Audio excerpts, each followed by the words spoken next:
3 ημέρες μετά τη συνάντηση κορυφής Τραμπ-Πούτιν στην Αλάσκα και χωρίς να έχει ανακοινωθεί εκεχηρία, ο Ουκρανός πρόεδρος Ζελένσκι, συνοδευόμενος από 7 Ευρωπαίους ηγέτες, μεταβαίνει στο Λευκό οίκο.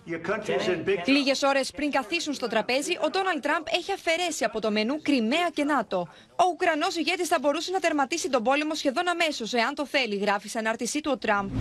Ο πρόεδρος Ζελένσκι της Ουκρανίας μπορεί να τερματίσει τον πόλεμο με τη Ρωσία σχεδόν αμέσως, αν το θέλει, ή μπορεί να συνεχίσει να πολεμά. Θυμηθείτε πώς ξεκίνησε. Δεν θα πάρουμε πίσω την Κριμαία που έδωσε ο Ομπάμα πριν από 12 χρόνια χωρίς να ρηχθεί ούτε ένας πυροβολισμός. Και δεν θα μπει η Ουκρανία στο ΝΑΤΟ. Κάποια πράγματα δεν αλλάζουν ποτέ. Η απάντηση του Ζελένσκι δεν άργησε να έρθει. Αυτός που ξεκίνησε τον πόλεμο πρέπει και να τον τελειώσει, τονίζει ο Ουκρανός πρόεδρος.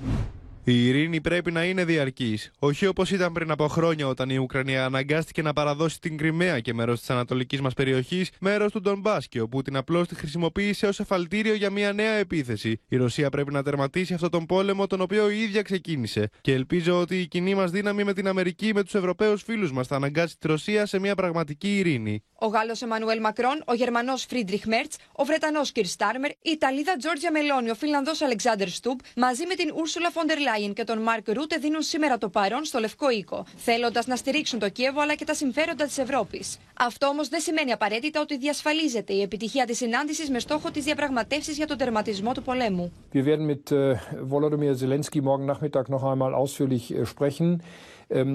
Wir werden auch noch einmal Rat geben, weil er hat auch danach gefragt. Er hat ja auch gesehen, dass mein Treffen mit Ντόναλντ Τραμπ ganz anders verlaufen ist als sein Treffen. Άλλωστε, οι μνήμες από τη συνάντηση Ζελένσκι-Τραμπ τον περασμένο Φεβρουάριο είναι ακόμη νοπές. You're gambling with World War III. You're gambling with World War III. And what you're doing is very disrespectful to the country. Οι Ευρωπαίοι ζητούν ειρήνη, εγγυήσεις ασφαλείας για το Κίεβο και επισημαίνουν πως τα σύνορα δεν αλλάζουν δια της βίας. Την ώρα που η μόνη πρόταση που υπάρχει στο τραπέζι είναι η ρωσική. The Russians made some concessions at the table with regard to all 5 of those regions. There is an important discussion to be had with regard to Donetsk and what would happen there. And that discussion is going to specifically be detailed on Monday when President Zelenkski arrives with his delegation and some of the other European leaders. Η Μόσχα φέρεται να πρότεινε ορισμένες εδαφικές παραχωρήσεις σε 5 περιφέρειες, ενώ διεθνή μέσα ενημέρωσης αναφέρουν επίσης ότι ο Πούτιν ζητά ολόκληρη την ανατολική περιοχή του Ντονμπάς. Nous voulons la paix. Une paix robuste, durable, c'est-à-dire respectueuse du droit international, qui est précédée par la restitution des prisonniers, des enfants, et qui permet de s'installer dans la durée, c'est-à-dire qui respecte la souveraineté, l'intégrité territoriale de tous les pays.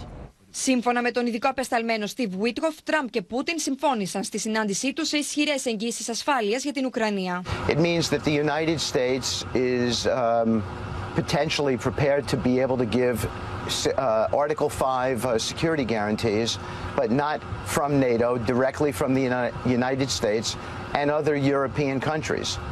That is big.